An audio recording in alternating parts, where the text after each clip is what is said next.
Matthew has moved to Montreal from Edinburgh. Yeah. And he's been at Rockstar working on games such as Grand Theft Auto and Red Dead. Give him a warm welcome.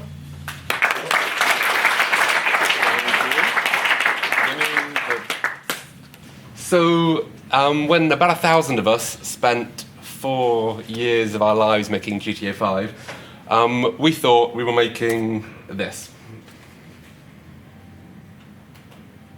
Why did I move here? I guess it was the weather. Or the... I don't know, that thing. That magic.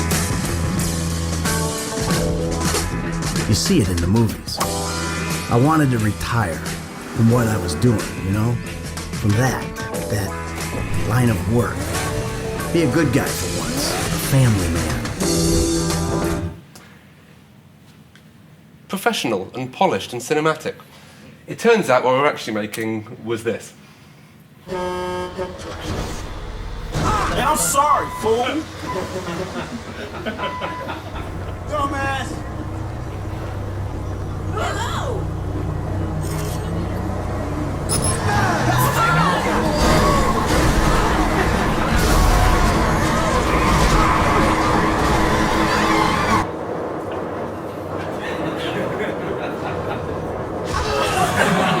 Cool. Batshit crazy nonsense that none of us really knew we were making. And when you make any creative product, I think you start off with the seed, you nurture it and you grow it and you fight for it and you try and protect it and try and make it what you want it to be.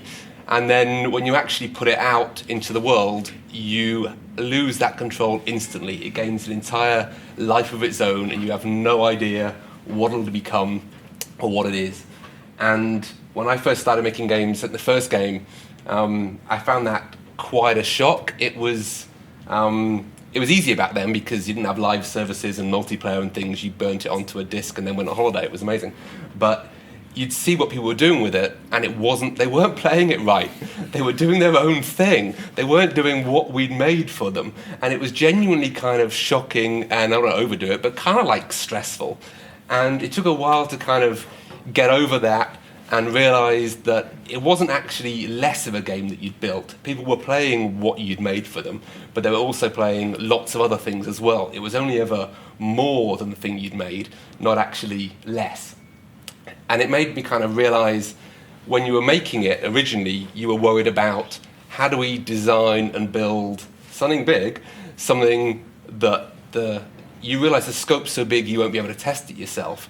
But really what you're making is something so big with such a big scope, you have no idea what that scope is and sometimes can't even conceptualize of what it'll become. And that's really what I want to talk about today, is how we went about handling that, how we went about designing for the unknown and making things that when we were making them, we didn't even know what they'd become later. I want to talk about the principles behind some of that, how well we followed them, where we didn't follow them far enough, where we sometimes followed them too far, what went well, what went badly, and give you an idea of the ways that we went about doing that. I'll start the beginning of my game dev career, which was as an audio programmer back on GTA San Andreas in the PS2 era. When I got there was only 6 months or something left on the game, and the game had been built on top of and grown out of Vice City, and it had grown very kind of organically and House of Cardsy, and it was a sprawling, wonderful mess. And it became obvious to us then that the audio tech there just wasn't built to make a game that had got that much bigger, that was being built in a way to make a smallish game into a massive game. And that started right at the kind of bottom level of how we were playing sounds. If I remember rightly, the PS2 could play, I think, 32 voices at once. And a game that complex was playing an awful lot more things than that. So how did it go about deciding what 32 things to play at once? And it prioritized based on priorities, which was something a sound designer would go through and give every single sound in the game a priority. Well, what are the priorities of sounds in a game like GTA? What's top priority, for example? Is it a gunshot? Like it's maybe. Dialogue's always going to be up there somewhere. It kind of feels like vehicles are maybe fairly important. But when you've got a shootout going on. There's 6 people all gunning at you. Even back in the day, that was 4 voices per gun. You've got half a dozen cars there. You've got people yelling at you. What's the actual priority? The priority is probably the guy behind you stepping out of cover to shoot you in the back of the head that you didn't even know was there. But you can't make footsteps the top priority because that would be crazy. So the entire system fundamentally didn't work. It had been built on top of a time when that did work, and you could hold the whole game in your head and map out at any second what you should be hearing now. And it had turned into a game where you just couldn't do that.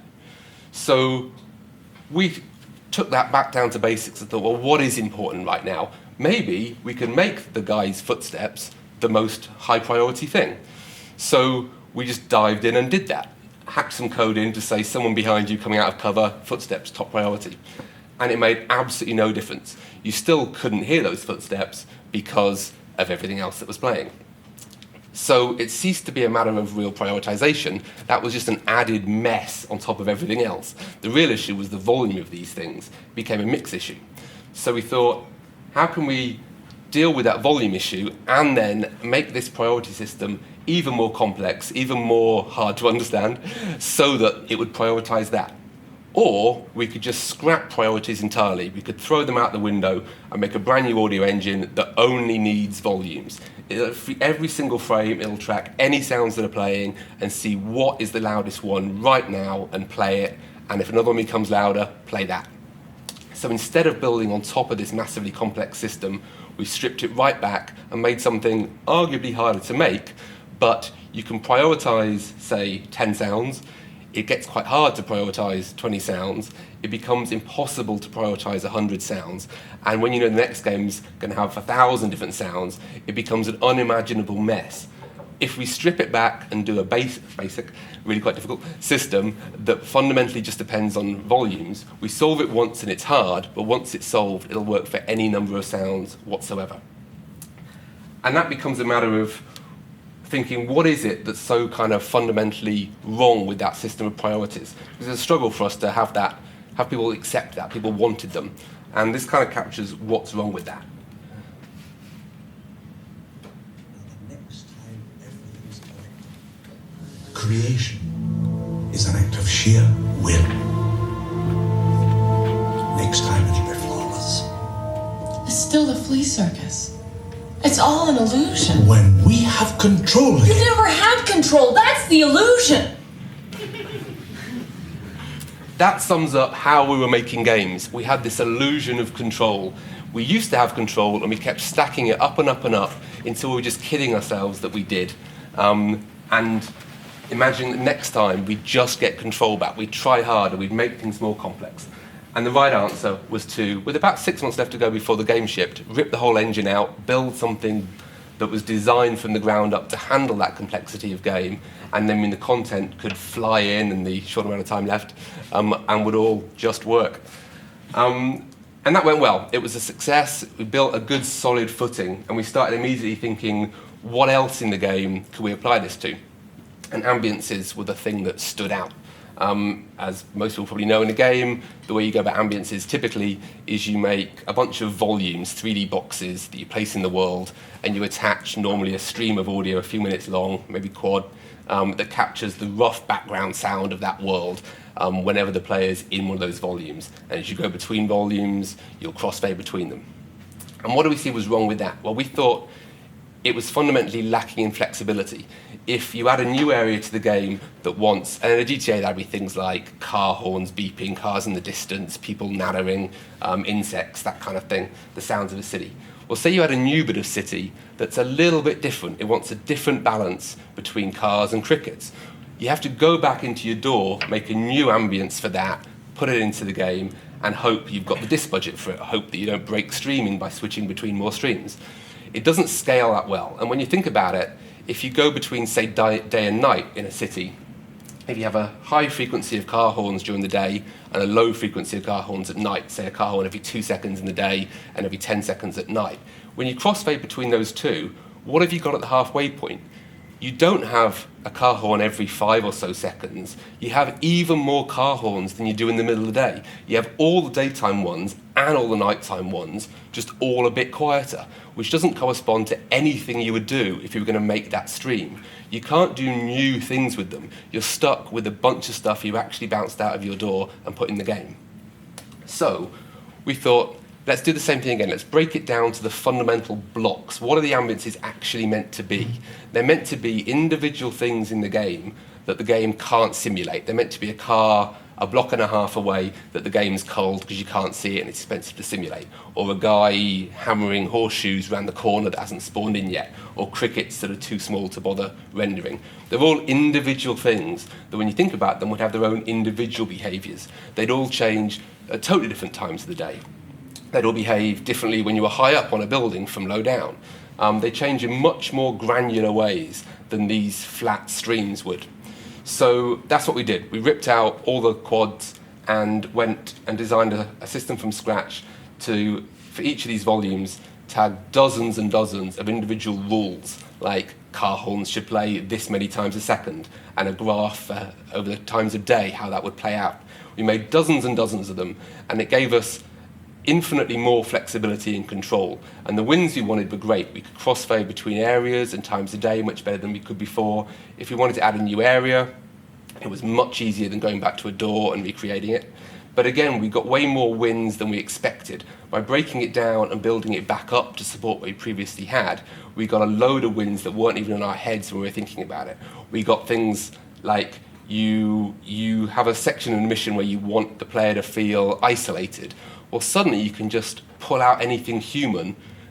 You can make the car horns angrier. You can do that, angry car horns. You can do kind of things you never thought were possible because you've got a system that you can build up from scratch. So it was a big, big win, and again, delivered the same kind of foundation there. Let's go on and build games on top of that. But that story misses out a key bit. It's true on San Andreas, we stripped out all the ambiences, and it's true we built a massive system-based, rule-based ambient system for GTA 4. On San Andreas, we just had absolutely no ambiences whatsoever. We pulled them out because they were a bad idea and didn't fit with our view of systems and weren't flexible and had limitations, and better to just get rid of them altogether and not replace them with anything, which was a pretty terrible decision, obviously. That systems-based approach, we'd latched onto it as important and we'd stuck with it, but we didn't take that step back and see what does the game actually need right now. No one cares about systems in game audio. Well, hopefully you do a little bit. Oh, this is awkward. But the game players don't care in the least. They care that it sounds good. You need to think about these things when you're building the game, but you always need to step back and think, is this actually going to give the end result we want, not just that it's a nice system and a good plan in general. So, what am I saying next?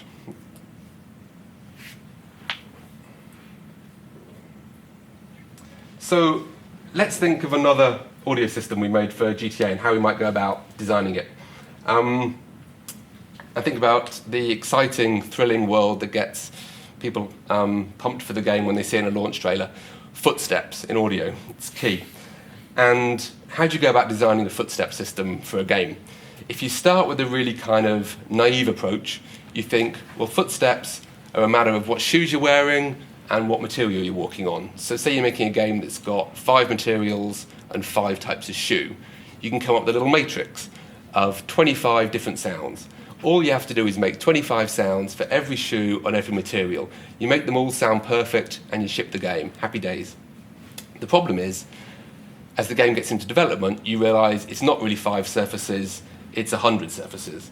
And it's not really 5 shoes, it's 10 shoes. And then someone works out that you can sell people shoes for microtransactions, so you have to have 100 shoes. And suddenly your matrix is now 100 by 100, and you've got 10,000 individual sounds to make. If each one takes an hour, that's, I think, about 4 years full-time sound designer effort on footsteps. It doesn't really fly. So what do? You try and break that down again into the component parts. A high-heeled shoe on dirty concrete is a combination of the high-heeled shoe and the concrete. Sneakers on grass is a combination of sneaker and grass. So you start making sounds for each shoe type. That's just 100 sounds.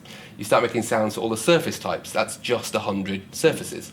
So you've got that down from 10,000 sounds to about 200 sounds, and you come up with some rules that apply for combining shoes and surfaces. And those rules you just do once. You don't have to do that for every shoe and every material, or heaven forbid, every combination.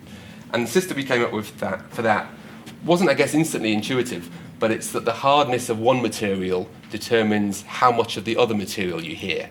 So when you're hearing high-heeled shoes on dirty concrete, actually that's a bad example, if you hear high-heeled shoes on, say, grass, you hear all grass, because the shoe's hard, so you hear the grass. If you hear sneakers on marble, the marble's hard, so you hear more of the sneaker. So you take the metadata of these things and some simple-ish rules and combine them together. And that got us down from making tens of thousands of sounds into making hundreds. And then we took it further and thought, well, that example I just gave, dirty concrete, we've also got a clean concrete surface. We've probably got marble and dirty marble. What does dirty really mean? Dirt's an extra layer, an extra thing we can pull out. So we take surfaces, shoes, and dirt, and suddenly our 100 materials is down to, say, 80. And what does dirt behave like? Well, really, when you hear dirt when you're walking, it's because some dirt's got picked up from a material that's dirty, but you hear it when it's between a hardish shoe and a hard material. So you walk on soil, you don't really hear that crunchy dirt. But if that dirt sticks to your foot and then you walk onto concrete, you start to hear that crunch of the dirt between that. And it takes a little while for that to rub off. So you walk and the dirt slowly gets lost from your shoe with every step. And it gets lost quicker when you walk on soft surfaces like carpet, and stays on longer when you walk on hard surfaces like marble. So you model a dirt layer, you model picking up dirt from a shoe onto a shoe when you walk on a dirty surface, then you model how the dirt falls off depending on the surfaces you're walking on, and then you add the layer of hearing the dirt depending on the materials you're stepping on. So it's kind of easy, you get all those wins for free. It's just an audio programmer modelling dirt physics, it's fine. And we did that in the system, and we got the wins we expected, which we were making slightly fewer sounds. We've made a system that lets us grow the scope of the game quicker than a person could making those raw assets. But then we started getting, again, wins we didn't expect by doing this, breaking systems down and then really building them. One of the crazy wins was, there was a stealth kind of mission in, I forget which GTA. You would jump over someone's backyard fence, run through their garden, and then sneak into their kitchen to go and, I presume, kill them because it was GTA. And we were kind of reporting to the AI system the volume of footsteps so they could alert NPCs if you were making audible footsteps. And it turned out when you ran in like that, you'd pick up dirt off your shoe, off the garden onto your shoe, and then when you went into the kitchen, you'd make a crunchy sound in the kitchen and you'd alert the person. So the best thing as a player to do was, before you went in, stand on the welcome mat outside and walk around in circles for a minute to wipe your feet, and then you could go in and the game became easier. We got the wins we wanted of a scalable audio system, and we made emergent gameplay out of it. That was never the plan. We never wanted to do that. But the same techniques that let you make a scalable game let you make a game that does things you never even thought about doing, including gameplay features.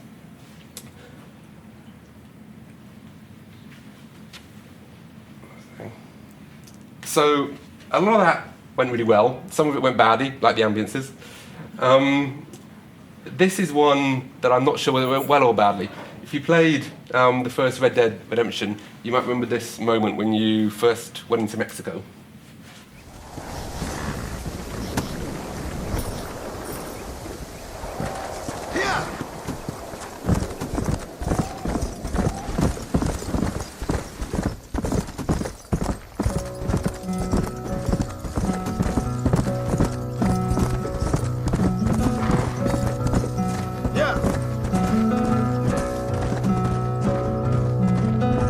Step in front of a runaway train.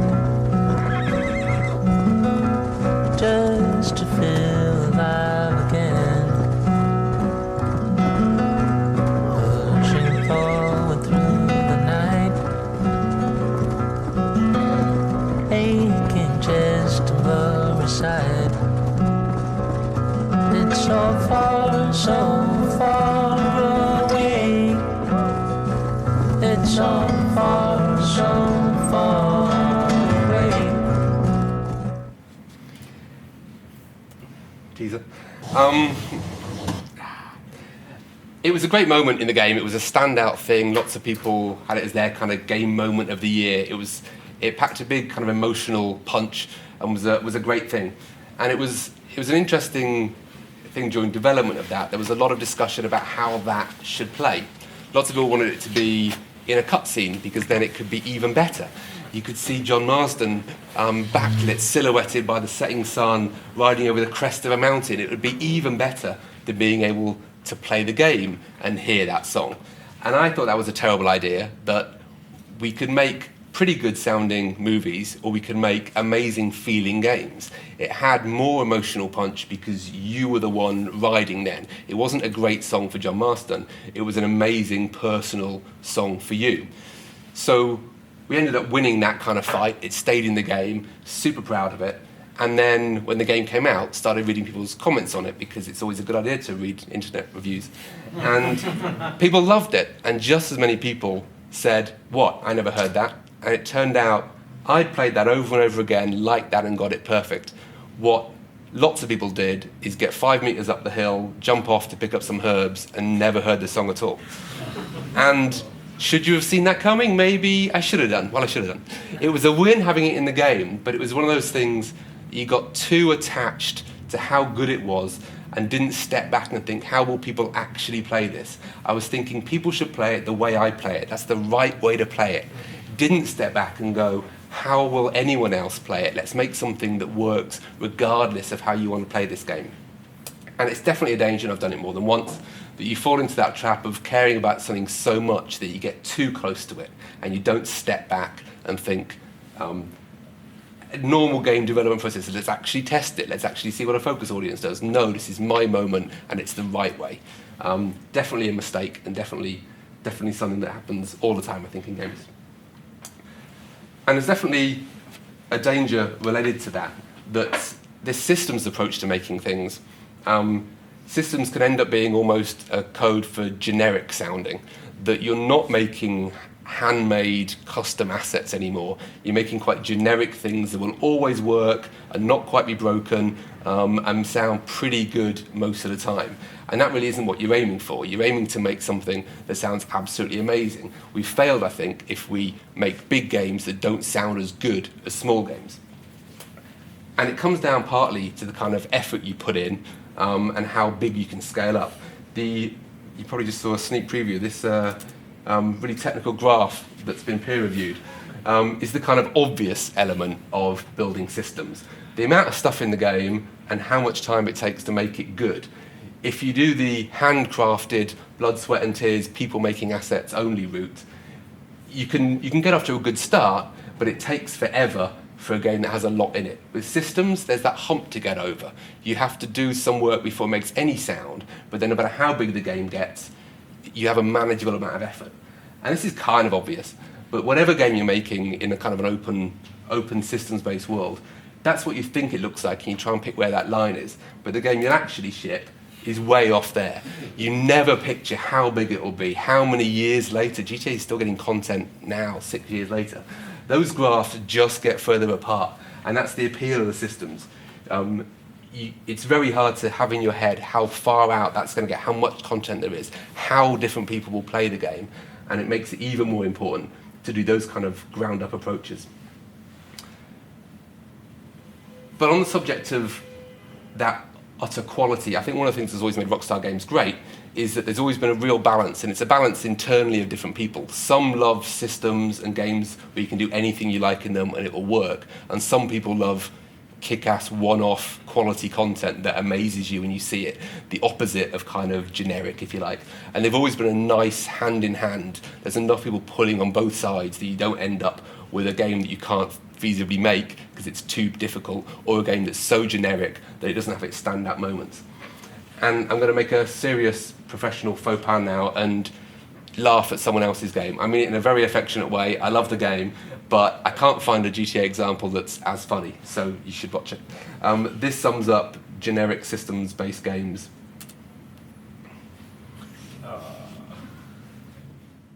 Welcome to Jurassic Park.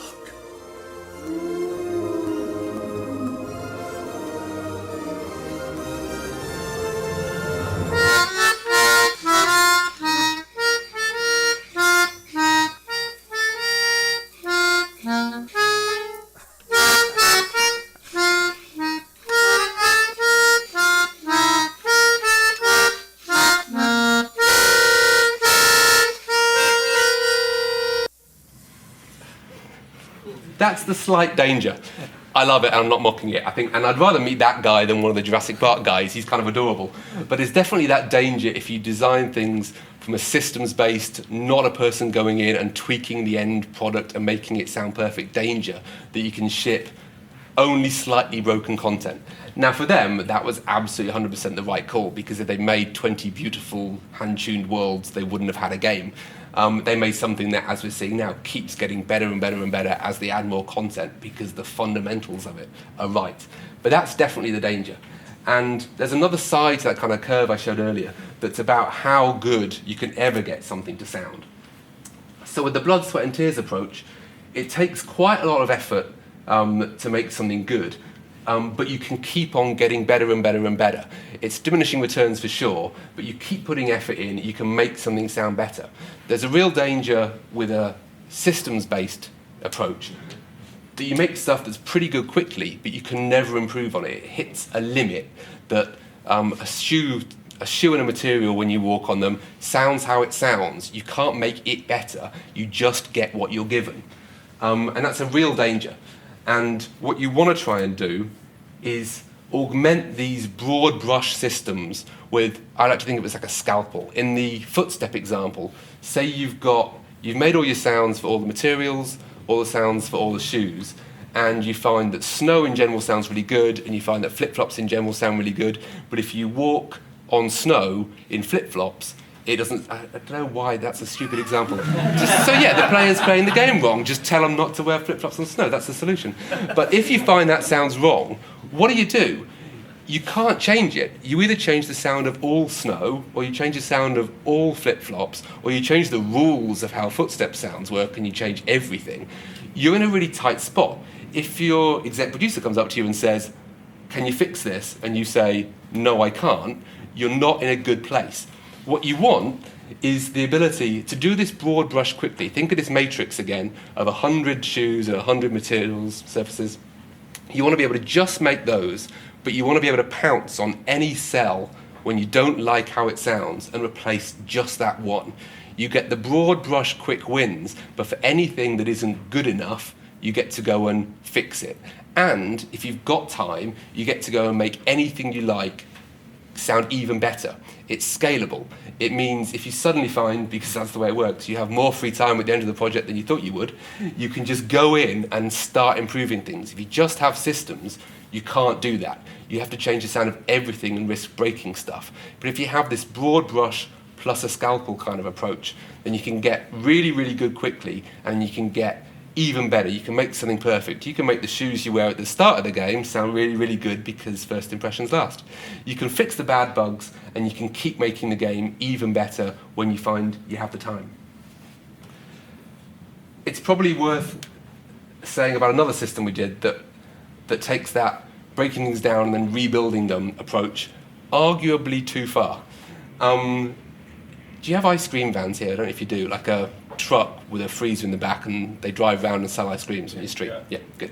Ice cream vans. GTA's always had ice cream vans, and historically we want to play the tune because that's what you think of as an ice cream van.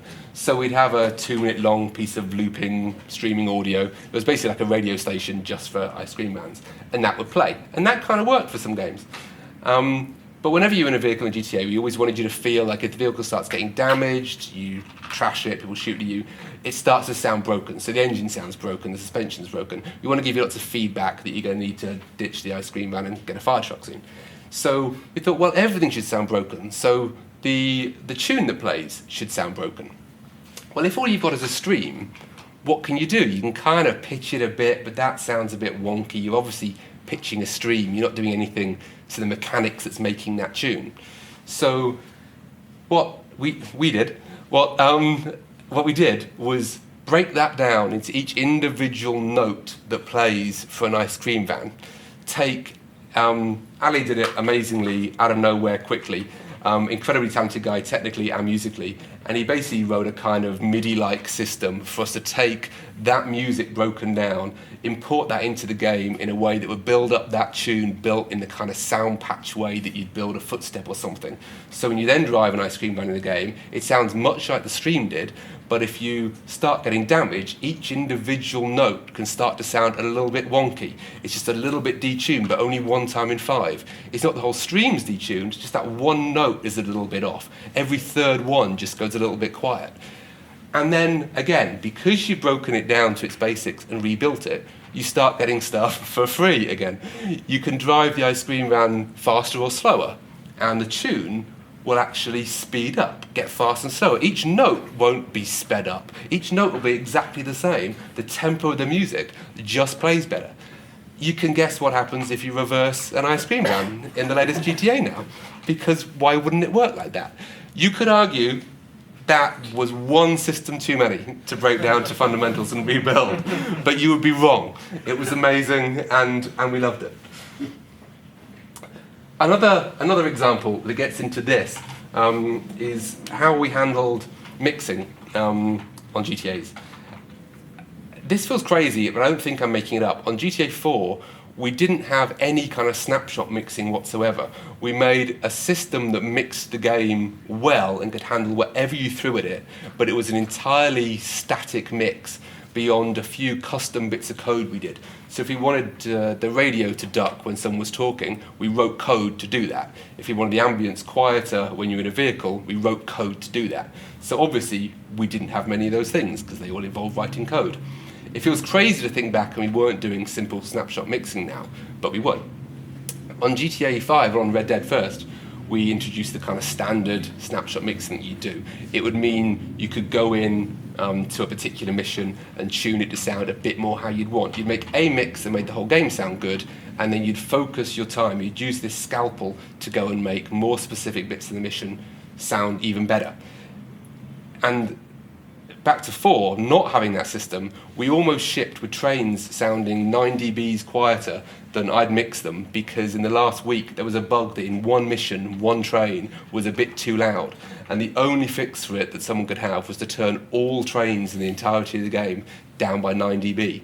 You can't, without a scalpel, go in and fix things. You could only have this broad brush, I guess trains are just quieter now, solution. So the Red Dead and the 5 approach was snapshot mixing, like you're kind of probably familiar with. We can make all trains quieter, but only for this 30 seconds. But we added on top of that even more of a scalpel. We changed it so you could go in and say all trains are now quieter, but that train in particular for the next 5 seconds is a bit louder and audible further away and less filtered. You could go in and pick individual people in a mission and tune their footsteps. And you can tune them based on various things. It wasn't a snapshot anymore, it was snapshots applied to individual people. And then we took that even further to try and take this approach of a bottom-up approach to the game and make everything sound how it should and build systems that all work together to work in any kind of setup you can imagine, and put a filter on top of that, if you like, to give us even more control. So this is mixing at a stretch, but in a gunfight in GTA, say you run into cover behind a car, people are shooting at the car, you'll hear the bullets and the ricochets and the debris that actually plays in the game. A bullet gets fired, you play the sound of that bullet. It impacts, you hear the sound of that impact. And sometimes it sounds absolutely amazing. It sounds like you would do it in a Hollywood movie. You get a kind of like dramatic little thing. Sometimes it'll sound terrible and just be unmusical and awkward and clunky. And 90% of the time, it just sounds kind of good. It sounds how you expect it to, and it's honest to what's actually happening in the world. But what we wanted to do is make those happy accidents happen way more often. So we made a system that spots what that situation is and then replaces sounds in the game. So if you dive into cover behind a car and at least 2 people with automatic weapons are shooting at you and one of them's just hit the car and they're still firing, we just completely mute all the actual gunshot sounds in the game and we play handcrafted individual run of bullets down the side of a car that hits a window and lands and then ricochets off. A sequenced, musical, how you'd want a movie to sound version of that. And we only do it when we know it's feasible. You really were being shot at by people with the right types of guns. You really were in a chaotic situation that you couldn't know what would happen. So it's believable. If you do it too far, it becomes, wait, that sounds so different from the normal game, it's wrong. If you do it too much, people can realize, wait, no one's shooting anymore and I'm still hearing this. It's a fine line, and you have to not push it too much and push it just enough. But then it lets you do this super fine-grained, make that moment sound absolutely awesome on top of most of the game just sounding really quite good. And those are the kind of approaches. You want those systems that get you a decent way quickly, and then those scalpels on top of that that let you pounce in on an individual thing and make it as good as you possibly can. And that kind of wraps it up. I think I want to summarize the main kind of points of that. The main thing is not the systems, really. It's about this accepting that you don't have control anymore, and it's super hard to do in the thing you're most invested in. You have to genuinely give up that control and acknowledge that you don't have it, and it was a myth that you ever did. You have to not fight it and accept it. People keep telling me it's like winter in Montreal. Just don't fight it, go with it, otherwise you will lose. That's the main thing. Let go of that control. And to deal with that, build systems that are broken down into component parts way smaller than you can ever justify when you actually do it. Think what a sensible level of broken down systems is, and then go one level deeper, because you can't imagine the range of things that will let you do beyond what you had in your head when you started. Always break it down a good step earlier. And then this idea of always look at the game and think, if I need to fix that individual problem, can I?